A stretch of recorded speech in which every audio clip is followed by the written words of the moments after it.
রঙিন বেলুনের অভিযান। একদিন রঙিন টুনটুন নগরে অনেকগুলো ছোট ছোট প্রাণী থাকত। সেখানে থাকত খরগোশ টুকি, পাখি চিকু আর কচ্ছপ টুকি। একদিন আকাশে উড়ে বেড়াচ্ছিল এক জাদুকরি বেলুন। বেলুনটা লাল, নীল, সবুজ, হলুদ সব রঙের আলো ছড়াচ্ছিল। সবাই খুশি হয়ে তাকিয়ে থাকলো। হঠাৎ করে বেলুনটা একটা বড় গাছের ডালে আটকে গেল। খরগোশ টুকি চেষ্টা করলো লাফিয়ে ধরতে, কিন্তু পারল না। পাখি চিকু উড়ে গিয়ে ধরতে চাইল, কিন্তু তার ডানা ছোট ছিল। কচ্ছপ টুকি ধীরে ধীরে এগিয়ে বলল, চলো আমরা একসাথে চেষ্টা করি। তারা সবাই মিলে বুদ্ধি করে একটা লম্বা লাঠি আনলো। চিকু উপরে উঠল, টুটি লাফ দিল আর পুটি লাঠি ঠেলে দিল। একসাথে চেষ্টা করে তারা বেলুনটা নামিয়ে আনতে পারল। বেলুনটা তখন জাদুকরীভাবে জ্বলে উঠল আর ভেতর থেকে বেরোলো একটা ছোট্ট তারা।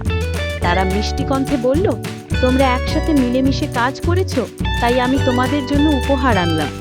উপহার হিসেবে তারা সবার জন্য ছোট ছোট রঙিন বেলুন দিল, যা কখনো ফাটবে না আর সব সময় আনন্দ দেবে।